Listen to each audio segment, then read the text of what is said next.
Shalom, everyone. This is Haftarah Toldot in the beginning chapter of Malachi. Whoever wants to mark on the board or raise your hand, here's how you do it. Do I have a volunteer, perhaps, to get us started? Who wants to read first? Ashland does.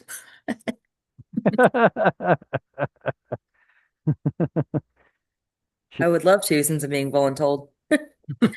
Um, You have a choice. Yeah. Masha Deva Adonai El Yisrael Beyad Malachi Malachi Mal, mal, Malachi exactly. And Ki also, what was this word? Masa. Very good. Any idea what not necessarily to you, but to anyone, what is the root of this word, masa? Nasa hmm Yeah, the noon of the root is missing. It's assimilated into the scene. What's the meaning of nasa?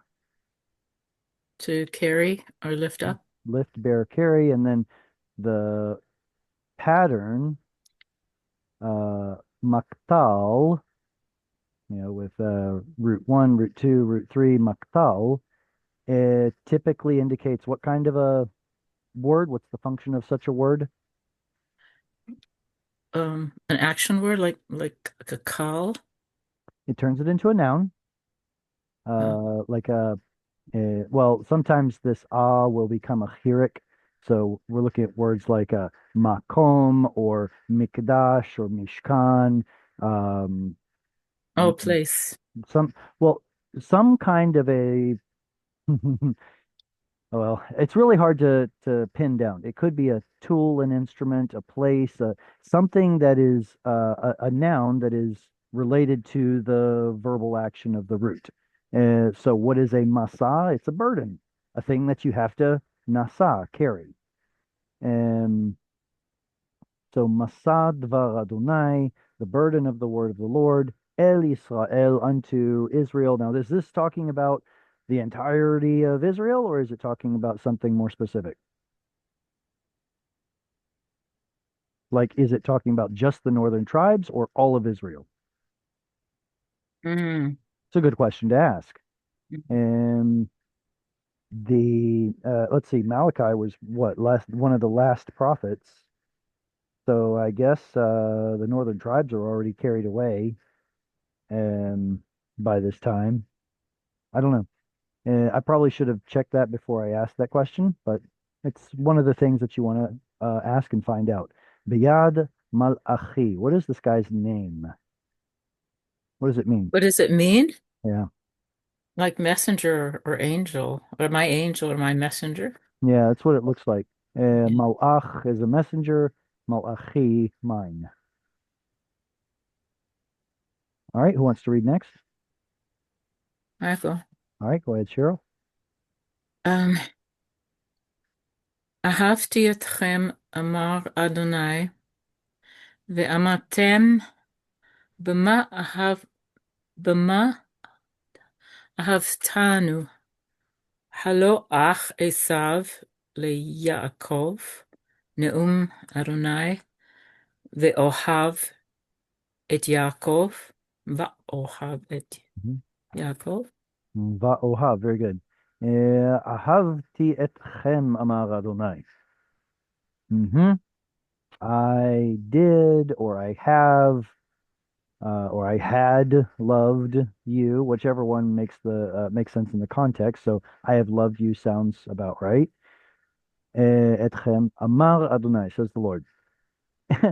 Now, what do you mean? Ve'amartem, and yet you all say, Bama ahavtanu. All right, help me analyze this word,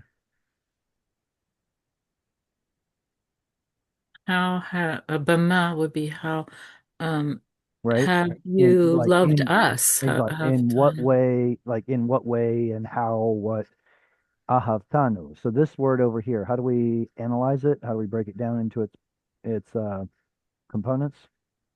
אהבת אנחנו, Yeah, אהבתנו, exactly. ahavta, and then nu. Us. So Yeah. instead of having ahavta anu, the two a's simply collide and become one. Ahavta nu, right? If there were a pronominal suffix anu, there would be an a before it. If you have ahavta, there's an a at the end. So the two simply become one. Bama, in what have you loved us? Like how? Hello, ach esav. What is the h?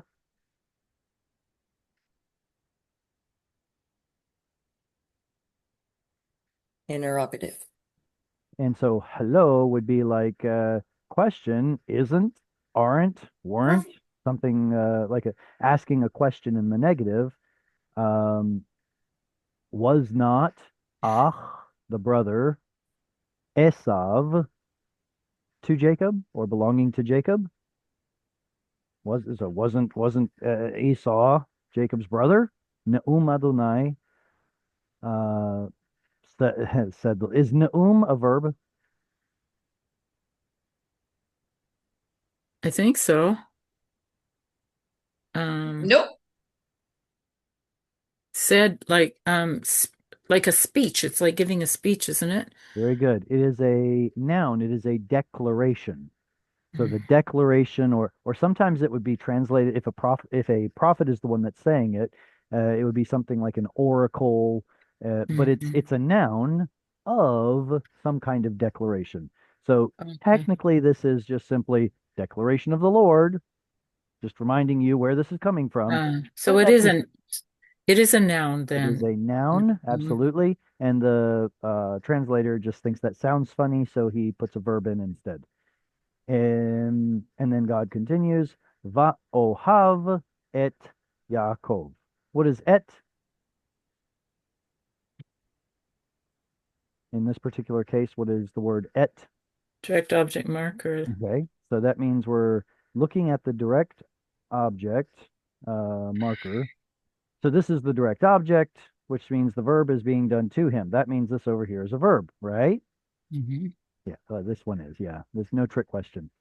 Um, Va'ohav. What form or binyan or root are we looking at here? It's not a hof, so it's not yiktol. It almost looks like a participle, It does sort kind of. of look like it looks a little bit like a participle because of the O on that first letter there. And let's see. It's Uh, I can, told yeah, exactly. Can anybody explain why there's a va with a kamatz here? That's not usual at all. Not for a conjunctive vav. Remember, vav usually shows up either as v, or in some places it can show up as a va or a ve, Aleph or guttural. right. So the guttural aleph is here, but why does that have anything to do with a kamatz being here? Mm. It's it lengthened or Okay, something. why would it lengthen? Well, aleph is a guttural, and Let me reword the question. When do gutturals cause a preceding vowel to lengthen? um, when they can't take something Something. like a schwa or a A dagesh. dagesh. When a guttural cannot take a dagesh, it will, or if it's an aleph, a resh, or an ayin. If Ah, it yes. cannot Mhm. take a dagesh, it will compensate by lengthening the preceding vowel.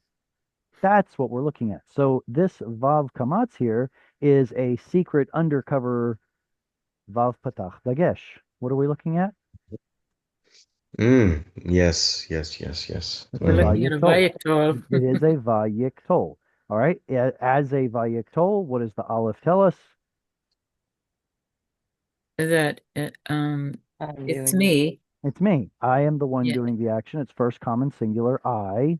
I loved. Yeah. Exactly. So now we only have two root letters to deal with here, but it's a weak root aleph hey bet ahav, to love. Wait, where's the other aleph? It ain't there. And Mm. it's not there. This is the only form in all of the various conjugations of ahav.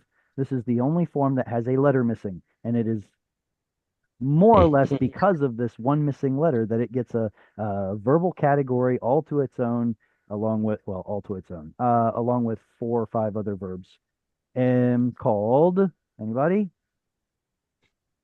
Pay aleph verbs. Pay aleph verbs essentially have two oddities about them. We see one of them, that in the first common singular yiktol forms, the aleph of the root simply isn't there. The other oddity is the fact that you get a holam in yiktol forms or vayiktol forms Oh, over the first root letter. Now, of course, we don't see the first root letter here in this form, but let's take, for example, he will love. Okay, yod, aleph, hey, bet. I did that backwards. Hey, Yeah. bet. It would be yo, hav. uh-huh. In what universe does a yiktol get an O sound over here?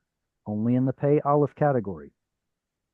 All right. How many verbs belong to this category? Would that be Amar and a half? About 5 or Not 6, too right? much.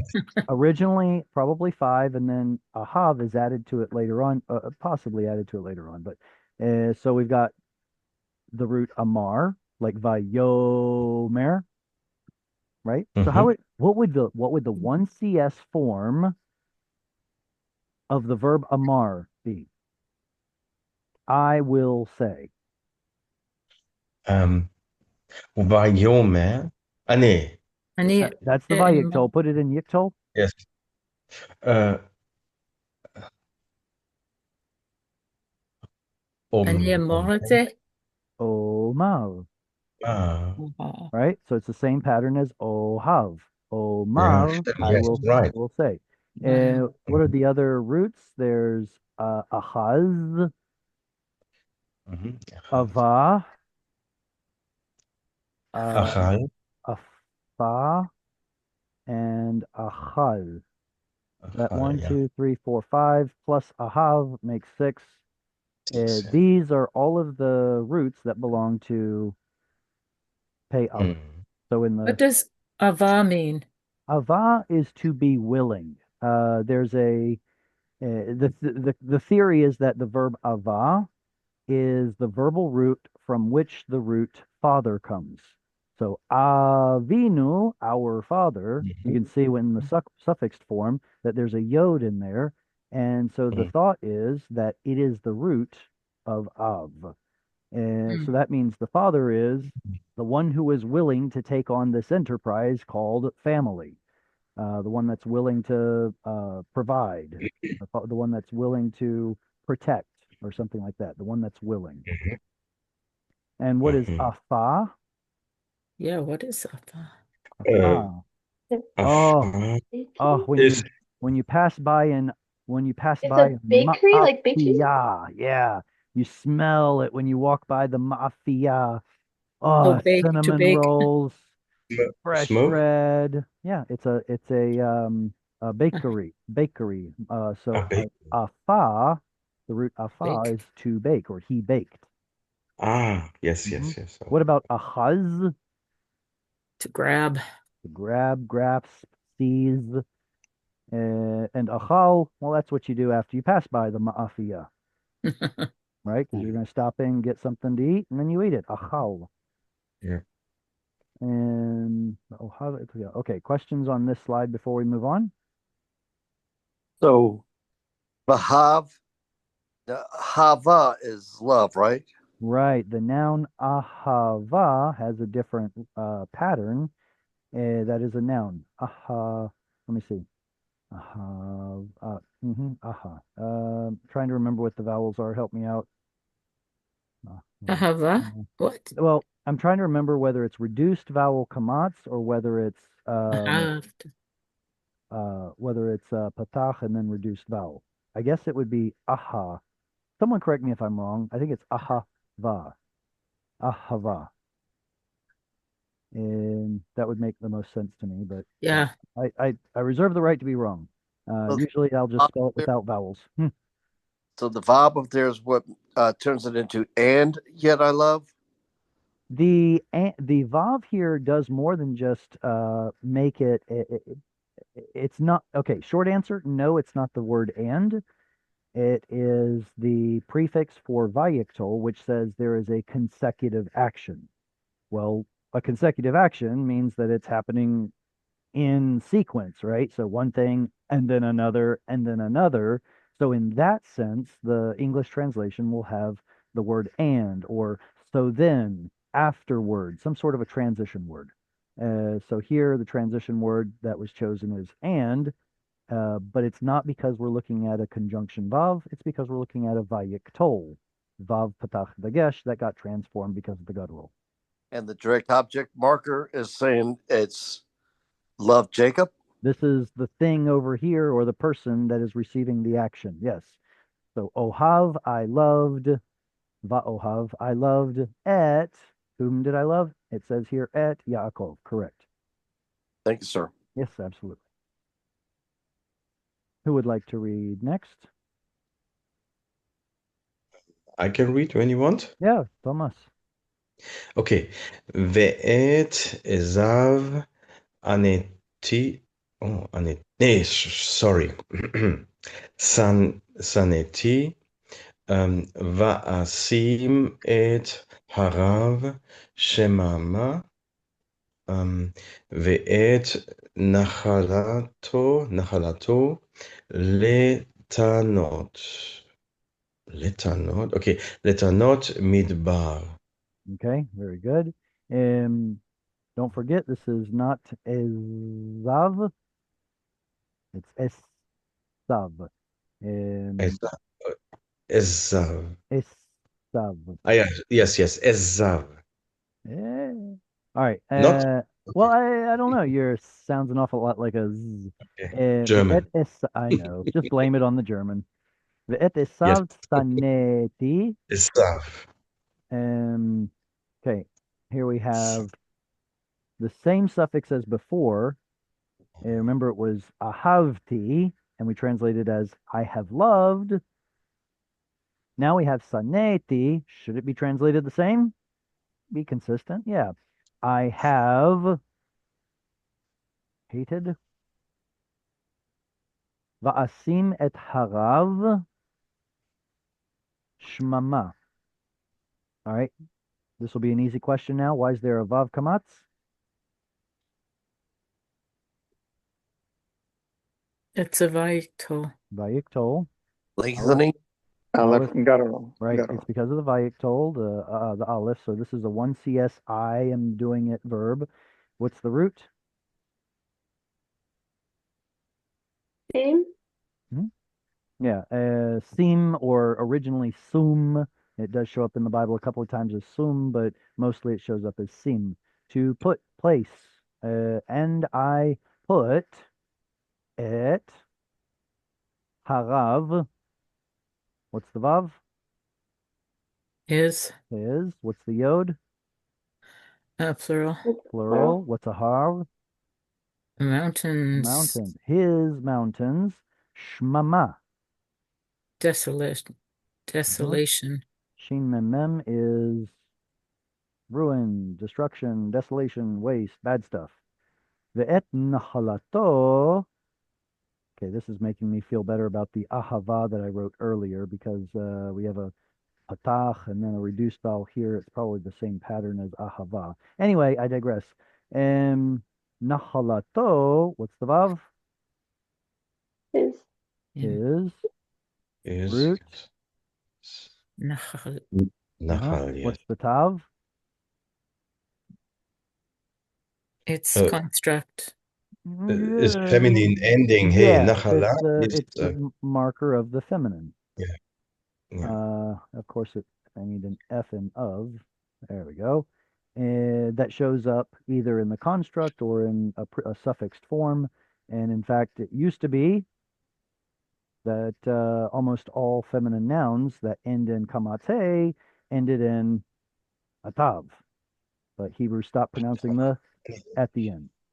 So that means our other word ahava, before that tav was lost, would have been ahavat. Mm.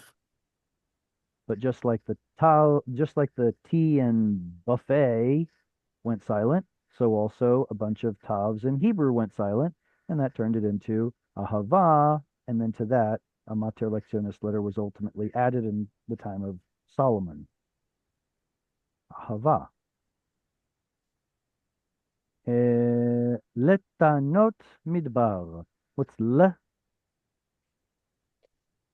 Four. To, Preposition for. for, belonging to, For. towards, possession. Yeah, something like that. And now the fun part. What is this? What are tanot? Modern, I think Tayo. it's like Tayo. crocodile. That's It's the a plural taninim. form or Okay, so taninim in modern Hebrew are the Crocodile. crocodiles, but that's taninim. Here we're Okay. looking at tanot. So there are two options. Well, oh, by the way, before we go into that, crocodile is the modern meaning of taninim. What's the original meaning of taninim? Oh, tiny. Lizards? Sea That's monsters. a guess. Sea Sea monsters? monsters. Remember Sea in monsters? Genesis when God created the sea monsters? Mm. And it's a fun word study. Look for everywhere where the taninim show up in the Bible, and see what the context seems to insinuate that the word means. But the word tanot also has a double history, if you will. In modern Hebrew, it is a jackal, Hmm. but before that, it was how do I put this? The commentators, the Jewish the Rishonim, like Rashi and Rashbam and Ralbag and all those commentators, and say something a little bit different, that it's a fiery serpent, something like that. Whatever a fiery serpent is, maybe a serpent that hurts like fire when it bites you. I don't know. So some kind of a serpent. Here you can see what the translator did. Clearly, we're talking about dragons. Mhm. Well, somehow serpents and dragons, whatever. The point is, it's an animal that you don't want to be around. So God is making Esau's mountains a desolation, and his heritage into a place that belongs to animals we don't like of the midbar, the wilderness. That would not be fun. All right, who would like to read next? Let's see. Gabriel, you want to read? Yes, please. Bakasha. Okay, בבקשה. כי תאמר אדום רוששנו uh, רוש- uh, בין השוב בני בני uh, ח- חרה- חורבות כה אמר אדוני צבאות המה יבנו המה, אוקיי. ואני אחרוס וקראו לכם גבול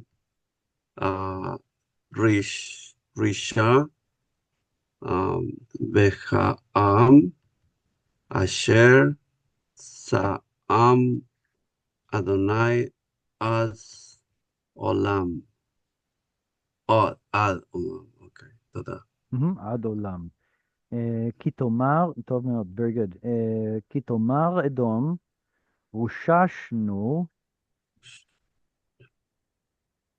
Okay. I see the nu at the end. What is nu? Us. Us. We are, well, in this case, it's the we are the subject. E. Uh-huh. E. Us. If we are the ones who are the subject, then we're looking at a verb. What binyana verb is this? Wushashnu. Pual. Pu'a.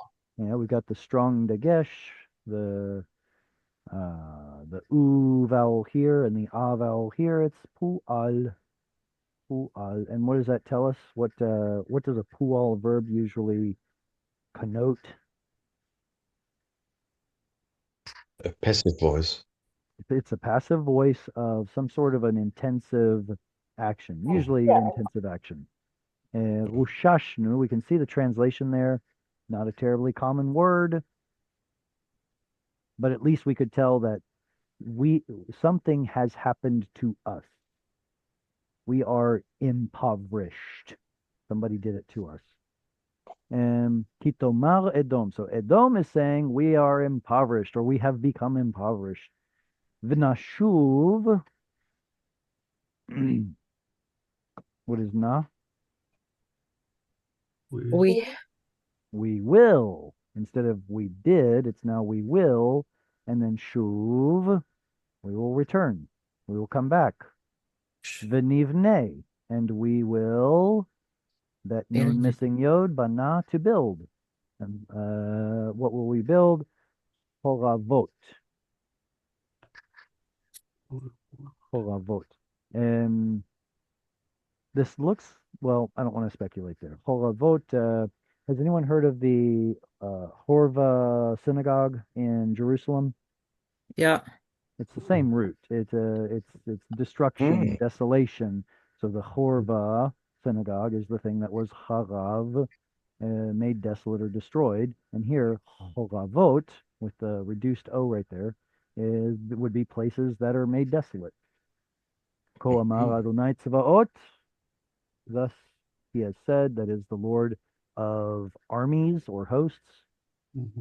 Hemma yivnu. They, you've got the yod here and u there, so they will build, or they shall build, or they may build. Va'ani eheros. Aleph, I will. Mhm. Verb, haras. Apparently it has to do with demolishing again. What binyan is eheros? Is it Hifil? And Nifar? No, it's not. No. An easy one. Kal. Kal. That's funny because kal in Hebrew means easy. So I gave you the answer. It's an easy one. It's a kal. And it is a kal because we have what should have been a chirik shva and a cholam. Yik tol, right? So what happened here with this menagerie of dots here? Instead of e. What happened? Garoro. Good try. Phonetic. Harmonization. Two things happened. First off, hey is not going to typically take a shva because it's a guttural. Aleph is typically going to take a segol because it's a guttural. So even if let me think of if you take the word like let's take the word yishmor like that. There's the chirik. Yay! What happens if you put an aleph at the front? It's no longer ish more, it's esh more. So segol, Aleph prefers a segol anyway. So if it's going to take a segol, then what will the following vowel be if hey says, I don't like shvaz? Well, it's going to vowel harmonize. So that's why if this gets a segol because it's an Aleph, and it wants to vowel harmonize with the next one because it's a guttural that doesn't like shva, then it's going to vowel harmonize to a reduced segol. So here, the reason we have is not because of the original pattern of the word or because of the hey per se, it's because of the aleph. And then hey is just kind of falling into vowel harmonization. It's just kind of happy with what it gets and a reduced segol. Eros. I will throw it. Okay, so what is va? What is the meaning of va? Construct, but And Yes and yes. Can. It means And conjunct. It means conjunct. Now, are we talking about a appending an item,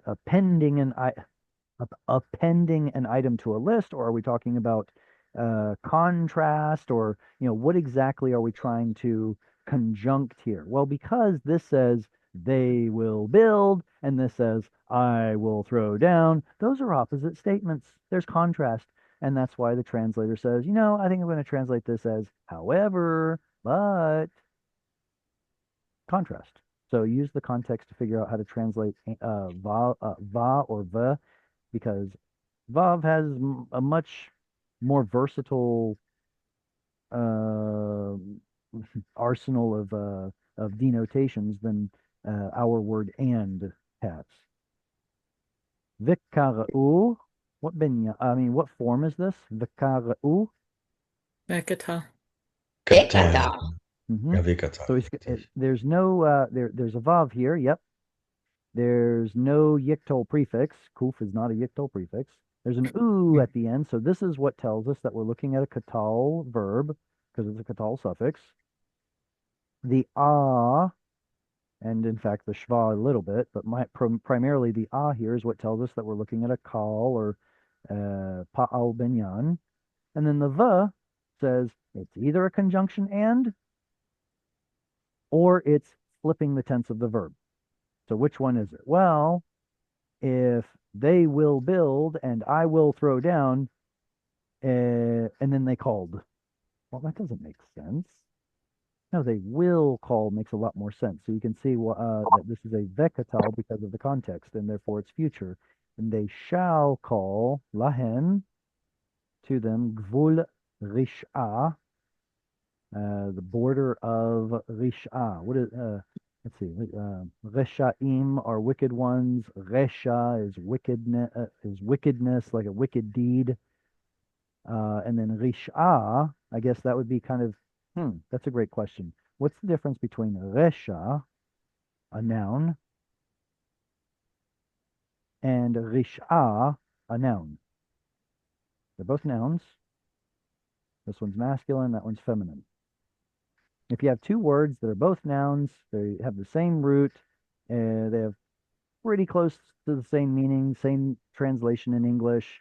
They're both translated as wickedness. How can we just differentiate these two? Any ideas? Let me reword the question this way. What do feminine nouns tend to convey that masculine ones don't necessarily convey? Okay. Abstraction. Hmm. Feminine nouns will often have more abstraction. They will typically be abstract collections of things, whereas a masculine noun will typically be more concrete, or what's the word I'm looking for? Specific, maybe. So when we have something like rish'ah, in my mind, I'm thinking of, the collection of all the things that comprise their wickedness, as opposed to simply resha, the things that somebody did wrong, bad. So I mean, it's something to think about. Like, for example, okay, how about this one? What is a dag?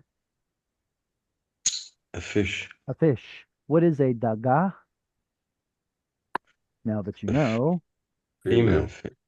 it's going to be like a collection of fishes, or it's going to be like the the fish economy, or the the system of fish. It's going to be something Yes. more abstract, something bigger. Now, does this always operate this way? Well, no, but at least there is a pretty consistent pattern when it comes to feminine nouns, that they tend to have more abstraction, collection, groups,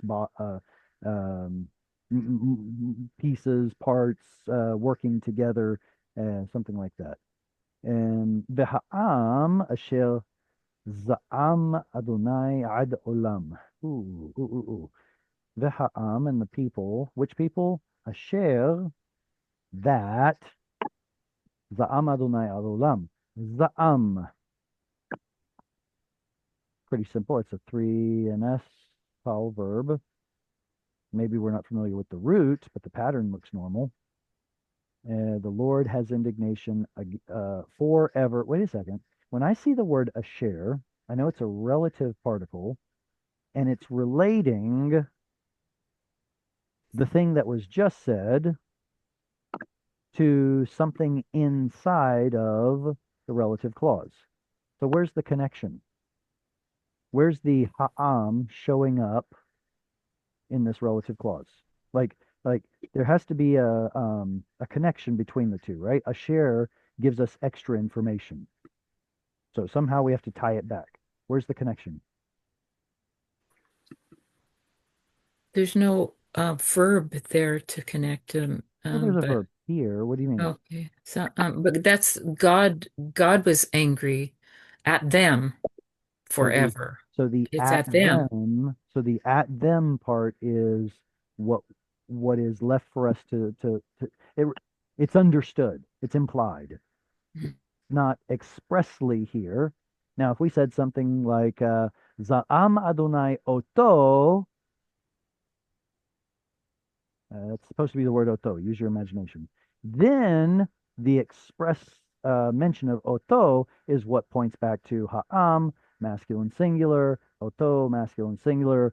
Check, check, boom, bada bing, we're good. But the Oto is not there. It's simply implied. Inferred, I guess, is implied and inferred. And all right, I think we're good here. Any questions? Who would like to read? Eileen, go ahead. Ve'enayinhem te'arna be'atem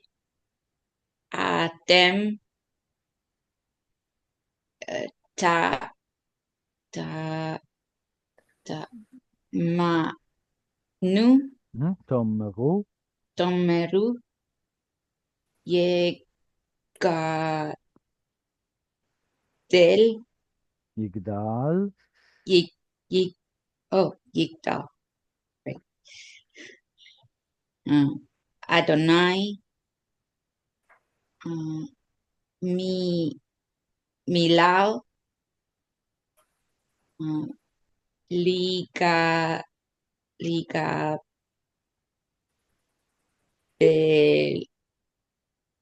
Belu Ligvul.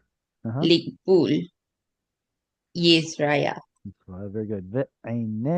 Ve'einechem tir'enna ve'atem tomru yigdal Adonai me'al ligvul Yisrael. What is the chem? Masculine plural. It's second person masculine. It belongs to you all. What's the yod? That's kind of that's an indication that the noun is plural. And then what is the word ayin or enayin? Eyes. Eyes. And your eyes, hir'enna. So is this second feminine plural or third feminine plural? This verb right here, because it could be either one, right?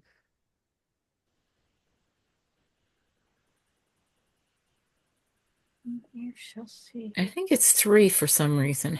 For some reason. Mm-hmm. And you all shall see, or they shall see.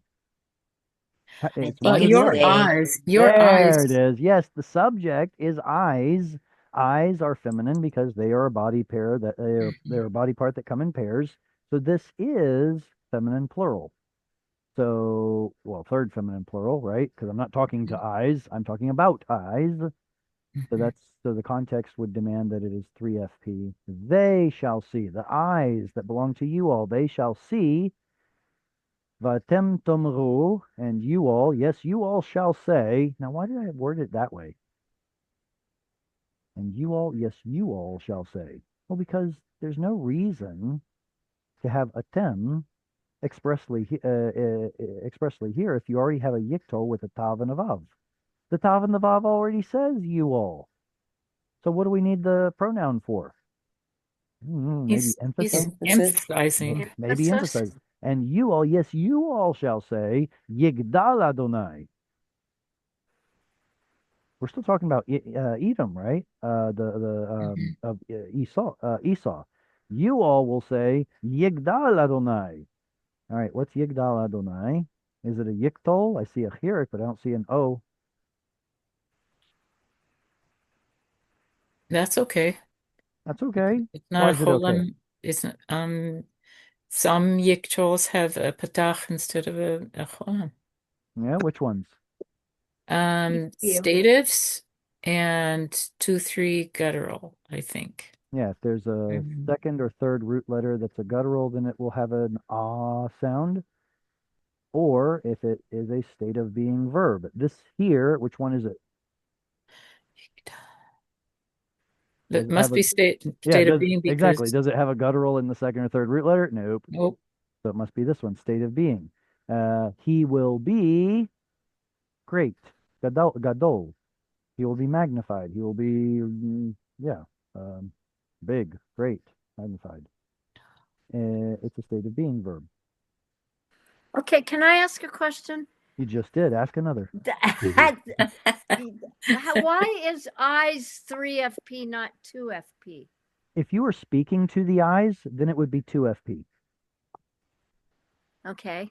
If we're talking about the eyes, if the eyes are outside of the conversation, then they are 3FP.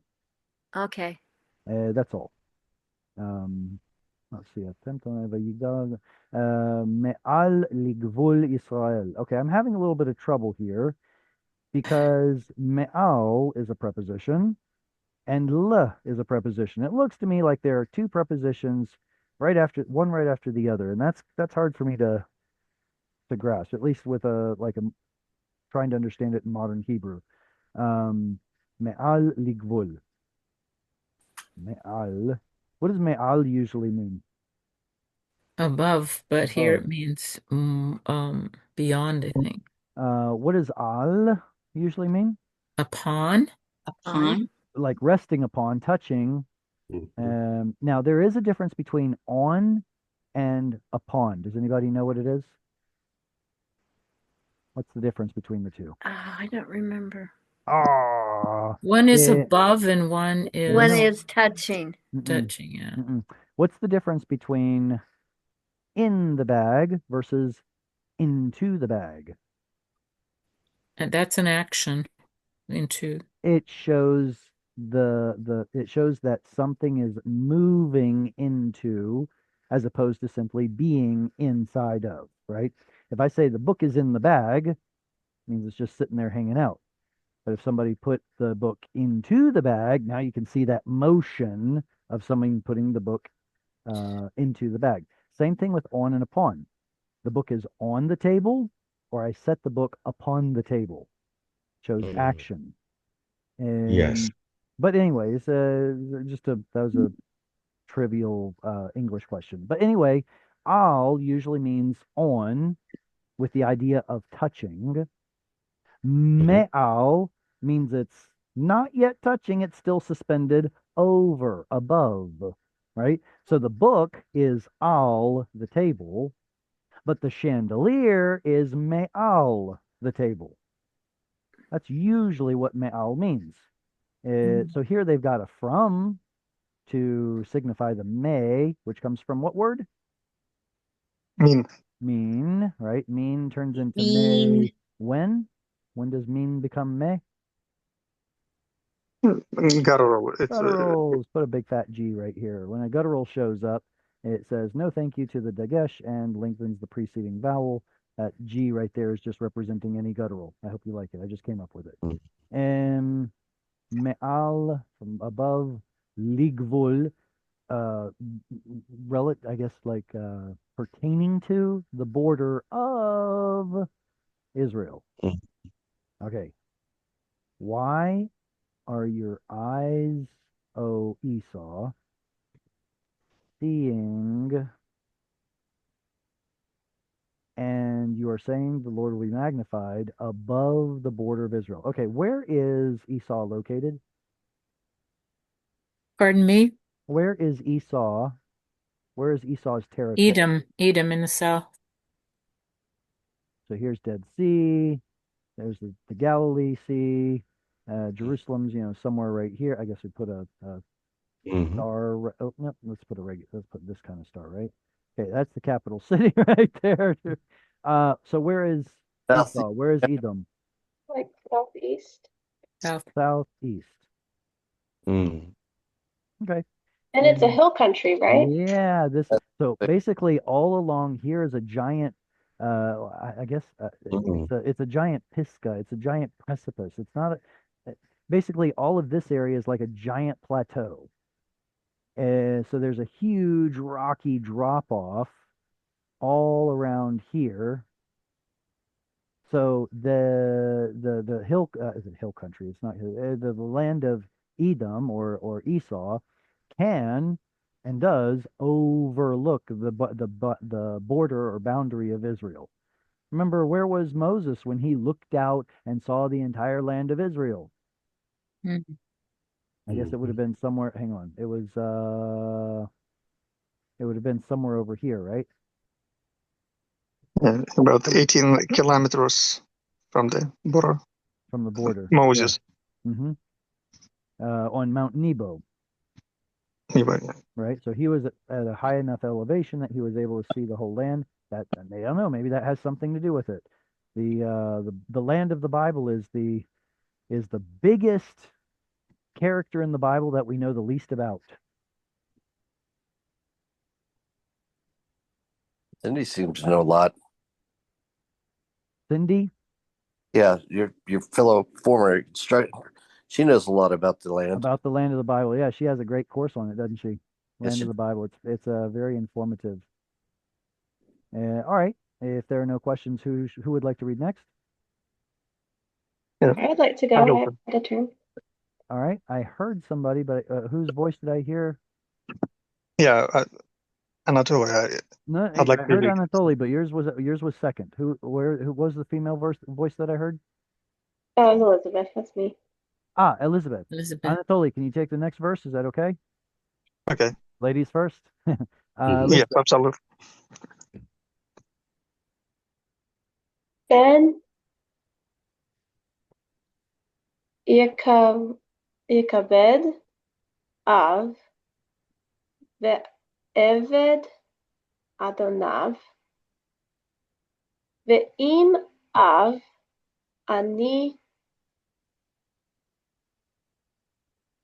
אהיה כבודי, ואם אדונים אני אהיה מוראי, אמר אדוני צבאות.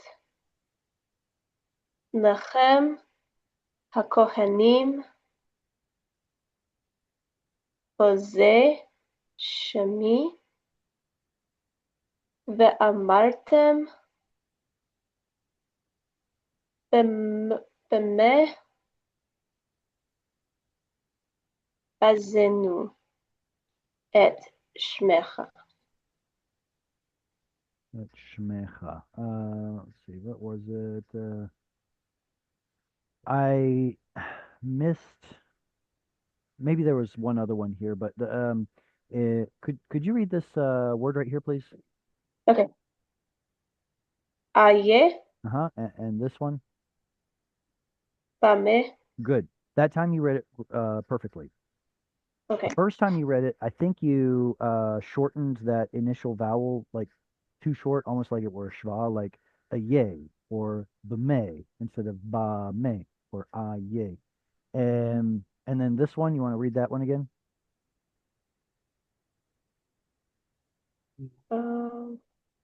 Morai. Right, morai, morai. I think this one, again, just a vowel contracted a bit more than it should have. So just exaggerate the vowels and it'll be awesome. Where's the stress in this one? Under Mar, probably. You have a Okay. zakef gadol right there. That's the stress. Va'amaltem. That Amartem. Now, is that Okay. where Israelis put the stress when they're speaking modern Hebrew? No, no. They put it over here in parallel to all of the other forms. Amarti, Amarta, Amarnu, Amartem. Like, no, it's actually Amartem, but that's okay. Israel gets a pass. Question. What's different about this than what we might expect? Anybody? Up here in the top left?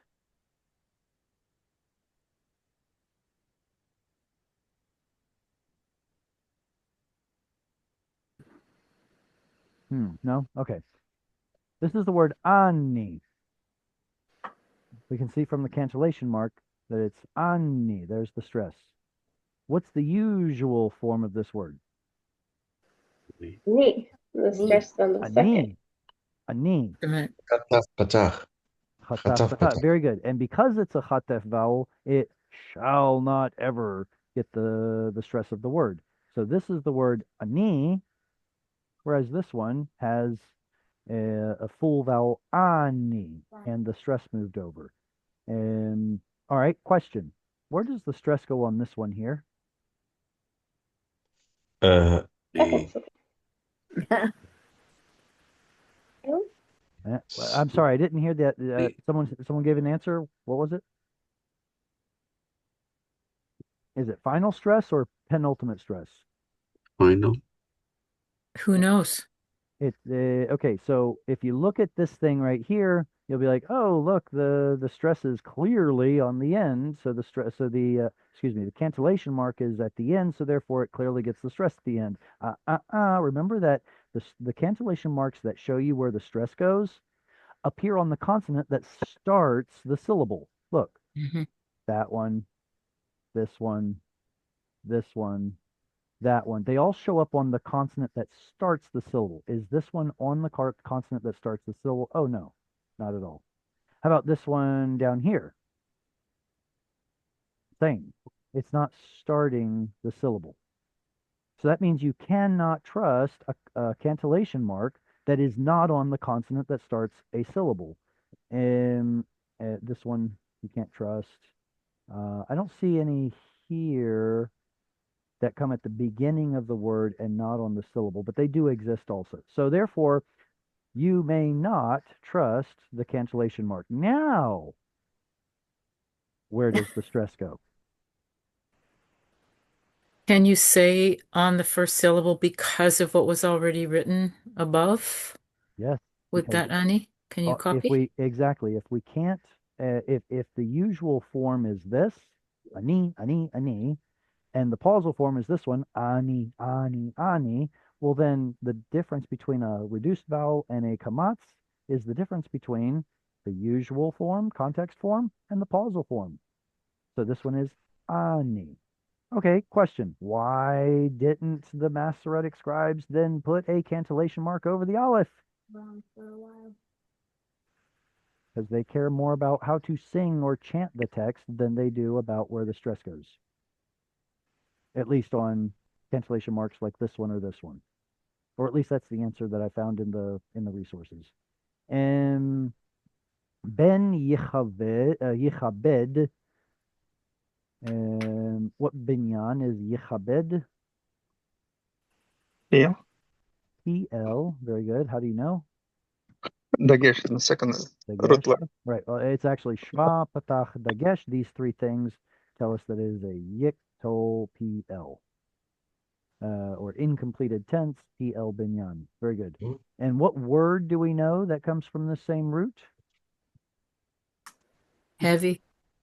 Kaved. Good. What Yeah. Hebrew word, what Hebrew noun do we know that comes from the same root? COVID. Kavod. COVID. Okay, so wow. Kavod is the usual one. Mm. Uh, Kavod. There we go. Now you said COVID as well, so I'm going to go ahead and write it. Does anybody know what pattern this is? Oh, Hotel. it's a kotel. It's a what part of speech is a kotel? Can you give me an example of another kotel word? Mm. Roges. Okay, exactly. Kodesh. Or maybe kodesh or bosh. Oh, boshet is actually feminine, but it's the feminine version of this pattern. So whatever. Rogez, rogel, chodesh, yofi is actually the same pattern. What are all of those? Part of speech. Participle. Seglet. They are Noun? segolets. They are segolets, and segolets by definition are nouns. They are Yeah. It's segolets in the leather. Noun. it's what? Leather? Kodesh? Is that a leather? Code, Leber no. in Well, Deutsch. Kodesh is holiness. Yeah, holy, but Kovet? Oh, okay. So there Is, you go. My question then becomes, if we don't know per se what this word means, but we know what the root means, and we know what the pattern means, heavy? then that Heavy. means we can figure out what this word means. What is kovid? Kovid. Heaviness. Yeah, Heavy. yeah, exactly. Weight. Kaved, it says that something is heavy. We were just talking about state of being verbs. So Yes. kaved means he or it is heavy. Like weightiness. Would that be? Yes, so kaved would be the weightiness. Ah. Very good. And what would be the yiktol form of this verb? But Yirbad. Too easy. Yeah. Yichbad. And it gets the ah sound there because it is a state of being verb. Okay. Ben yichabed av, a son does or will honor father. Mm. The eved adonav, and a servant his master. Anybody know what the fancy $3 word is for when you mention a verb or when you mention something once, but leave it out and imply it somewhere else? opposition. It's a good word, but it's ellipsis. Ellipsis. Yeah, apposition is when you put two nouns together, calling something by two different names, like Jerry, my barber, Oh. or Okay. or Jim, my pastor. And this is ellipsis. It should be something like Ben Yichabed Av, the Eved Yichabed Adonav. That's the implication anyway. We're carrying the meaning of that verb over here, even though it's not expressly written twice. Like an ellipsis is like, ooh, something's missing. That's it right there. A servant does the same to his masters. Yeah. What? Why is it I plural? wondered about that Yeah, because it was translated master. yeah, exactly. But Yeah, it's something that it's an oddity that carries over all the way to modern Hebrew. If you're asking someone, who's the owner of this dog? You don't ask who the owner singular is. You ask, Mi ha'be'alim, who are the Mhm. owners shel ha'kelev Mm. hazeh, of this dog? So owners or masters, be'alim or adonim is Mm. plural. mm. Mm. I don't know why. Kach ze bivrit. That's the way it is in Hebrew.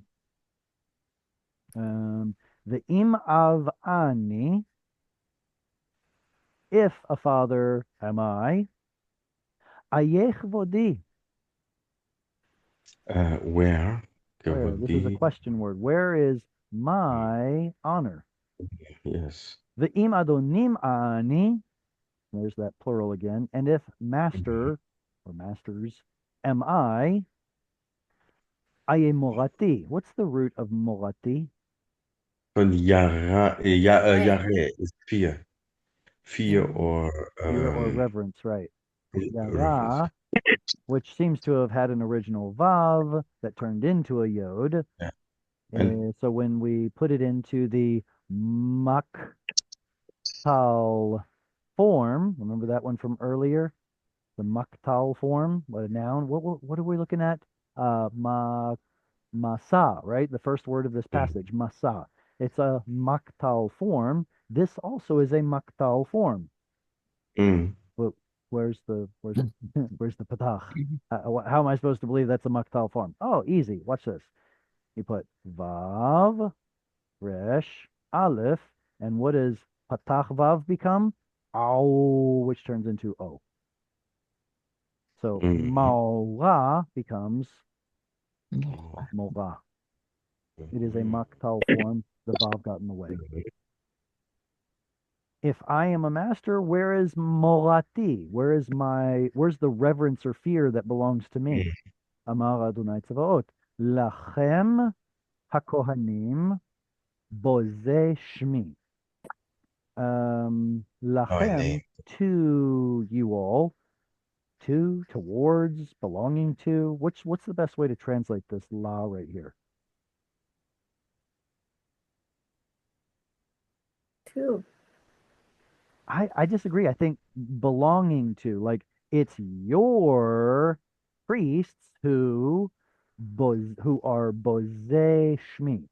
Belonging to you are priests that are despising ones of my name.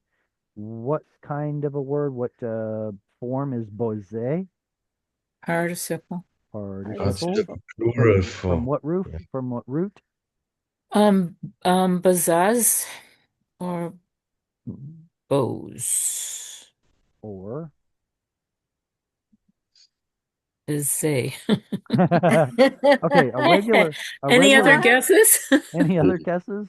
The regular participle is an OA pattern, and if Hmm. it's in the construct, then it will become something like this, right? Mhm. Shomre. All right, so let's Right. back up. Shomer would Mm, give us Ka, Bose. now what's the root? was it? Mm, The um bas- There's a vowel hey at the end. What's the root?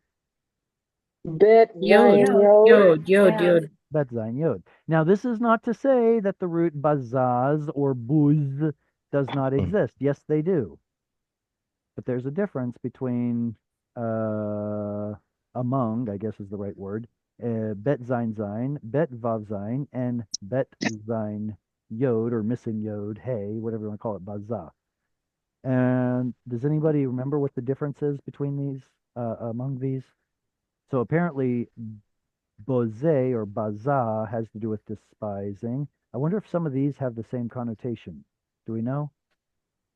Is I was thinking that there's overlap. what does Bazaz mean? Yeah, exactly.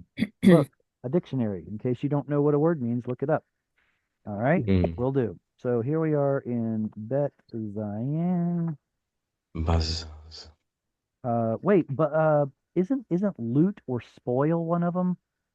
But is that boz or booze or I'll find out. Bazaz means to plunder, To spoil, plunder. rob, or Okay, get booty. that makes more sense. Okay, baza. Plunder, Here, spoil, let me see if I can find Bet Vav Zion. Bazaz. And then Bazaz is to despise, There to you be go. contemptible. There you go. Okay, buz means shame, mockery, or contempt. Yeah, despise, mock at. And then baza, you already said. And then the other one was bazaz. Zoom forward. And you already gave the definition for those, so forgive me for trusting and verifying. long as it doesn't take too long. If I know how to use a dictionary. Apparently I don't. There it is. No, it's not. That, yeah, bazaz. There it is. Bazaz, to spoil, plunder, pillage. And then baza, the other one, to despise. Nice. So What three is different booze? roots. There's also bazo in two-letter lookup, which is scorned. Would that be an Scorn? infinitive? Would that be an infinitive absolute? Bazo? It says Bazo. it's an adjective. So buz means to despise, and baza means to despise. So it seems like we have two roots that kind of mean the same thing. Mm-hmm. Bazo, yeah, bazo, despised. Oh, here it's saying bazo is an adjective.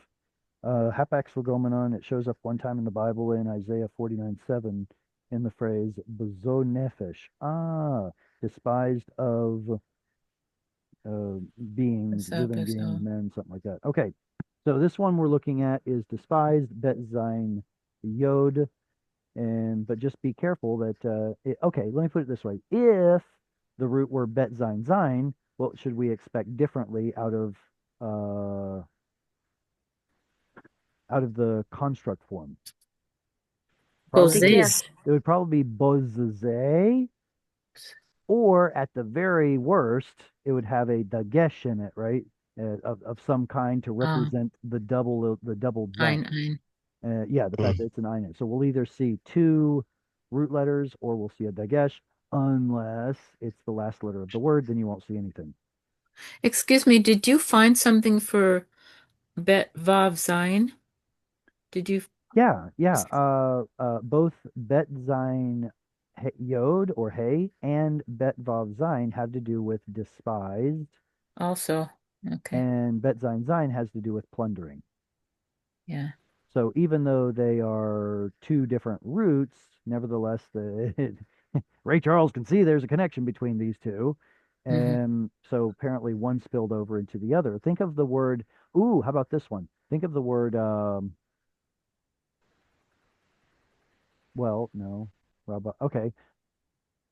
Toda, okay, how about, no, yeah, so I'm trying to think of the one that's like, what is it? Resh bet bet and resh bet yod, maybe? Rabah, like Toda Rabah. What's the root of Rabah? That one's Resh Bet Bet. But then Ravav, yeah. but then there's another one. What, Lirbot, or yeah, Lirbot, which is going to be to become numerous, which is Resh Bet missing Yod. But they're, clearly they have a connection. Now there's also the word Rov, but this is not Resh Vav Bet. Anybody have any guess as to how we can get Rov from either the root Resh Bet Bet or Resh Bet Yod? Participle. Participle. No, it would be it would be either Rovev or, well, I guess it would have to be Rovev, right? That would be the participle. Rovev. No, not a participle. What about a kotel pattern of the root ret besh besh, resh bet bet? Maybe that Ovid. rov, right? If a kotel verb, if a kotel segalit is a noun, then that means rov would be a noun, most, majority, rov. And anyway, so that's just want to kind of put it out there. But and where did we leave off? Right. So to you all, oh, weird. Here it says, "O priests." What's the word "o" mean in English?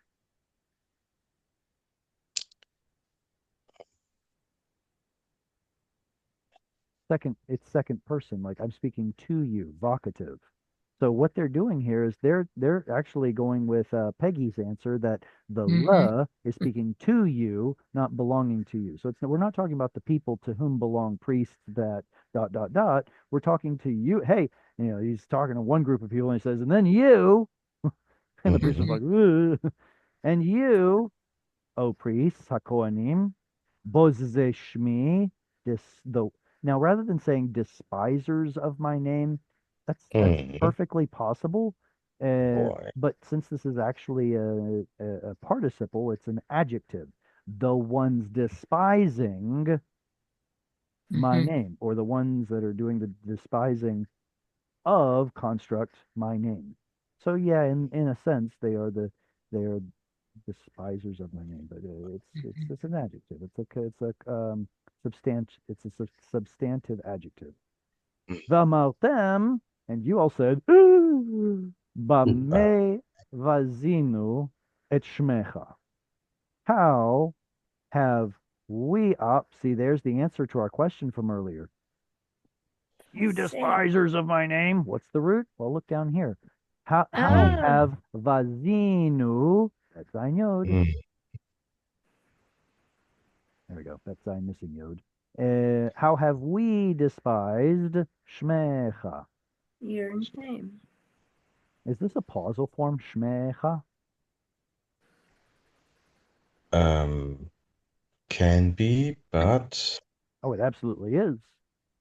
What's the regular contextual form of it as opposed to pausal? Shimcha. Mm-hmm.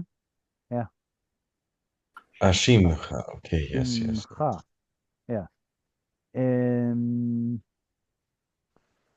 the chirik that shows up here, shimcha, is probably the same chirik that shows up in, I love talking about segolits, in segolits like bitncha, Your tummy. your tummy. Bit- Yeah.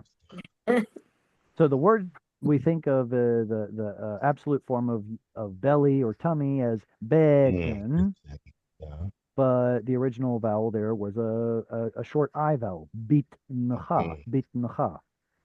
If Bit- the word shem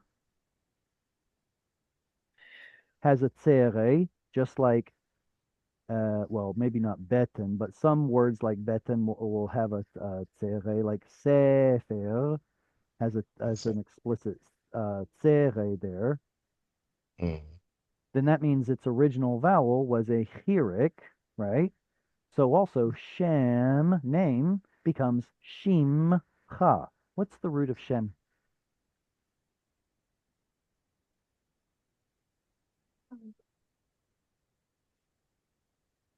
Because the chirik shows up under the first root letter, as in beten, bitncha, we can be certain that this is the first root letter. Yod. And that there wasn't something else previous to it. Oh. The fact that there is a shva under the mem, but no dagesh, indicates to us that we're looking at the second root letter right here. Mm. So what's the third root letter? What third root letter will go missing predictably? Noon. Yod.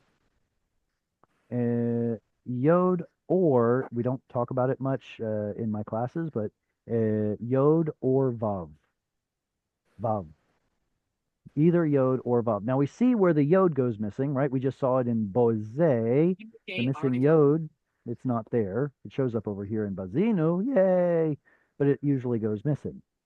So if I got forced into a corner and somebody said, "What's the root of the word shem?" I'd be like, "Shem vav, maybe." So it has to have 3 letters, not 2? Well, see, there's another contentious point. The experts who likely know more than I do still believe that, still believe in what are called the two root, or no, what is it called? The two root. It's not archaic nouns. What do they call it? It's basically, I forget the fancy word for it, but it's basically two root nouns. And I think they take this theory a little too far, but the theory says that before the three root system was completely developed, there were two root words, and those are usually going to be your oldest vestiges of the not it's not a vestige. It's the oldest attested words in the language. So they would say things like av, ach. Some of them would even go so far as to say words that appear to only have two root letters. Yad is definitely one of them. Um, uh, uh, m- um, that one's going to be a tough one. That's going to be a tough sell. I don't want to do that one. Maybe shamayim, because the ayim suffix, if you take it off, what are you left with? Shimem. And so they'll talk about these noun primarily nouns that have only two root letters. The problem is that not all of them are two root letters. Like what's the root? Well, there's a dagesh in it whenever there's a suffix. So what does that tell us the root is?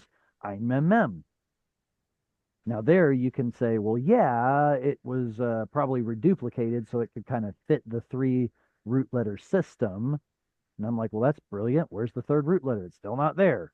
And so why would we say amim with a dagesh in it rather than amim with no dagesh in it? Clearly, it used to be amim. Anyway, it's a little bit of a soapbox for me. So this is ein mem mem. If you put a suffix on the end of ach, what alleged root letter appears? Acho. It's either yod or a vav. How can we tell which one it is? If we say our brother, we have achinu. But if we say sister, it's Achotenu. well, good. I was just going to say just the word sister is achot. Wait, achot, isn't that plural? Mm-mm-mm. That's the root aleph chet vav with a feminine tav at the end. So are there really so many two-letter nouns in the language, or are they either geminates, or do they have a missing vav or yod at the end, and they just fell off early on during the development of the language? Maybe they fell out of pronunciation before the written form of the language was invented. So anyway, you could go either way, and you can tell what side of the argument I'm on. That I believe more that everything has or had a three-letter root, but whatever. I digress. So, with the father, with Abu is Arabic, right? I mean, can you sort of tell from other Yes. like cognate Oh languages? yeah. hmm Uh, Yeah. Not always, but quite often you can tell from conservative Semitic languages, conservative ones being primarily Arabic, maybe Akkadian, maybe Ugaritic. If you want to go farther, there's Amharic, there's Old Arabian, Syriac, Aramaic. I mean, there are a lot of voices in the Semitic language family, and by comparing and contrasting the cognates of each of those languages, you can learn a lot. The only problem is most people don't set out to learn 16 Semitic languages. They're like, you know what? really? I just want to specialize in this one. And you're basically a horse with blinders on. You You have know, to be. it's like, okay, what's the root of this word? Let me think. Well, what if we knew, 6, 7, 8 Semitic languages, and we'd be like, oh, let me look in this resource, and in Arabic, there's a yod or a vav at the end of it. Well, then that's pretty good evidence that there is or used to be a yod or vav at the end. And anyway, I digress. All right, any comments or questions before we move on? Actually, we don't have much time to move on. We have a few minutes. Who wants to read? Read. Yeah, I will. Oh, right. Anatoly, you Anna. said you wanted to read, and then if we have time, next verse goes to Tuesday. Go ahead, Anatoly. מגישים Oh, על wait. Oh, I'm so sorry. I'm so sorry. Was it Voldane who was volunteering to read, or Tuesday? Voldana had Oh, her light excuse up. me. Okay, all right. So let's do that. Anatoly, this one, Voldani, the next one. Go ahead, Anatoly. מגישים על מזבחי לחם מגואל. באמרתם במה גל נוחה באמרכם שולחן אדוני עם זה הוא. Very good. How do you pronounce this word? באמרכם. Someone want to help him? באמורכם. Ah, there it is. Be'emochem. Very good. Pesky Kamatz Katan right there. Um, I'm not picking on you, Anatoly. I'm just saying that the Kamatz Katan is such a frustrating topic. Why in the why oh why did the Masoretic scribes use the exact same sign for ah and o? Why? Why would they do that? Did they just want to make our lives miserable? Is that what they wanted? Like they call Cal easy. Yeah, well, they didn't, but Yeah. the grammarians did. Why? Why do we have the same symbol for ah and o? Well, that would be a frustrating question, but that's not the correct question to be asking. The correct question to be asking is, how did the Masoretes pronounce this symbol?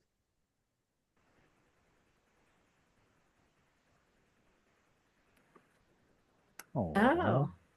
Oh. Think of the word awe, like as in awesome. Okay? This is the awe that the Masoretes pronounced it as. And this is apparently what's the word I'm looking for? An obfuscation of what was two different vowels originally. So to the Masoretes, there was no distinction between these two. So then who came along and made a distinction? I mean, usually information disappears, complexity disappears in spoken languages. It doesn't reappear, right? So how did the Masoretic tradition all of a sudden turn into two different sounds for the Kamatz vowel?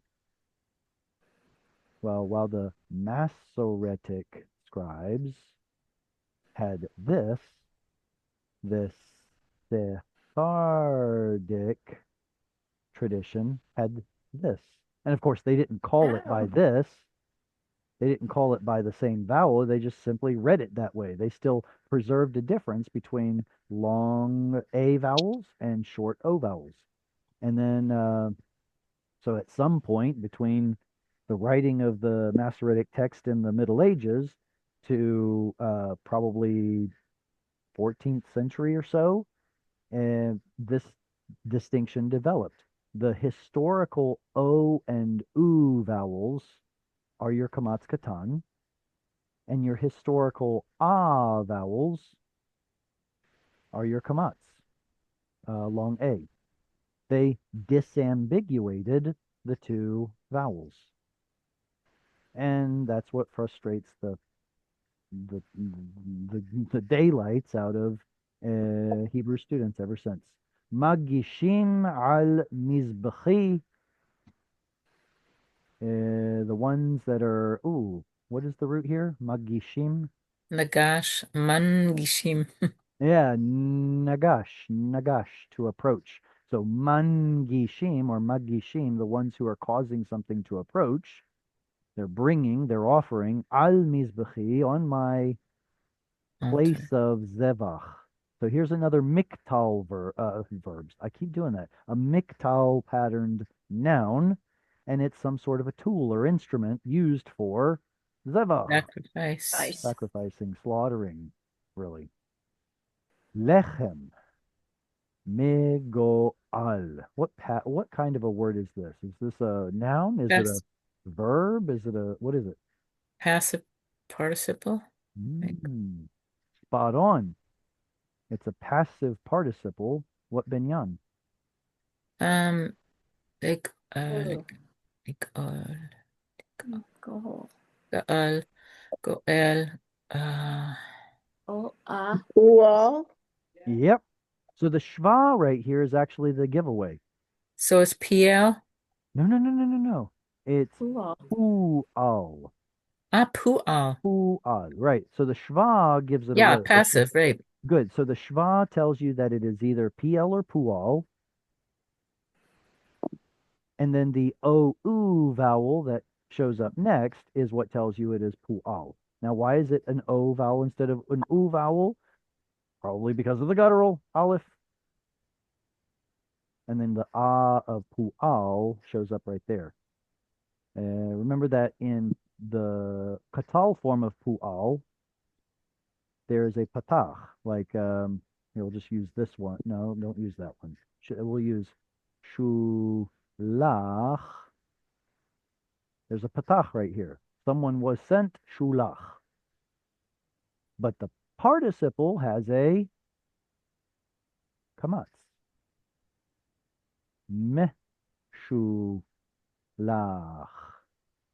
Mhm. So your passive participles have a kamatz instead of a patach. It's a longer vowel that appears in pu'al, that appears in huf'al, and that appears in nif'al. They all have a kamatz as opposed to a patach. So a Yeah. question with that word. Same root as atoner or redeemer, No, Gaal, no, no, no. but meaning It's very different things. very good, very good. Okay, so I'm glad you brought that up. A goel is a redeemer or a kinsman redeemer, a goel. That is the same root. Wow. Well, it's not. Same letters. It's the same letters. Good. It is the same letters. What happened here is the weakening or the what do they call it? The feebleness, I guess, of the gutturals. And there is a pattern that appears in nearly all of the Semitic languages that certain gutturals fall out of I don't say fall out of use, are no longer pronounced the way they should be. Think of Ruth. What is the meaning of Ruth's name? Ruth? Root. Ooh. Ruth? I don't know. Well, it probably comes from Re'ut. The Moabites were probably among the first ones that stopped pronouncing gutturals. So instead of Re'ut, it just becomes Ruth. There's another word in biblical Hebrew, be, which means like answer me. What? Why?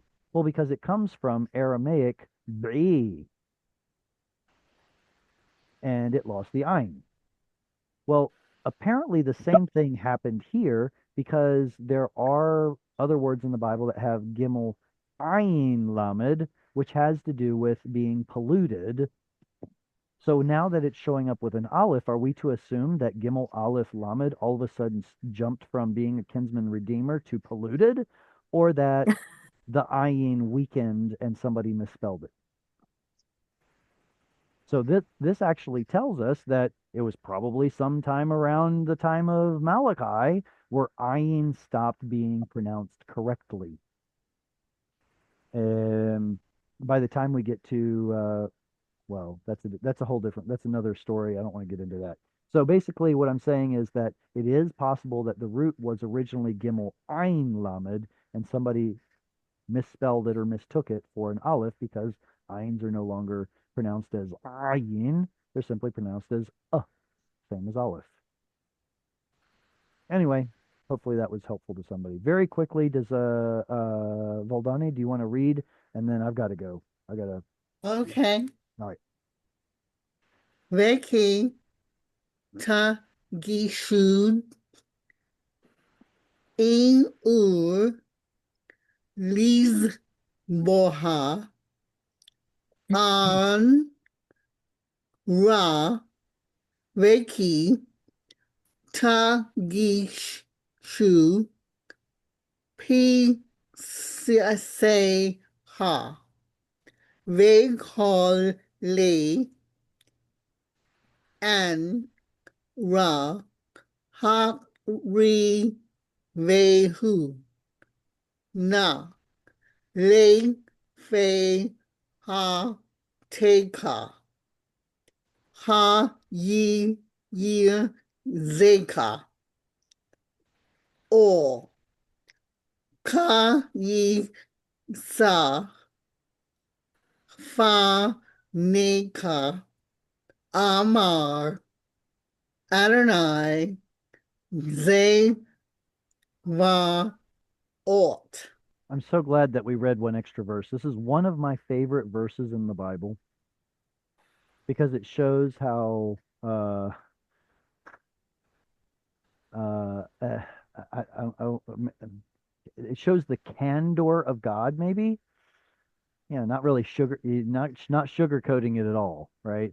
V'chi tagishun iver lizboach en ra, v'chi tagishu piseach v'chole en ra, הקריבהו נא לפחתך, הירצך, או היישא פניך, אמר אדוני צבאות.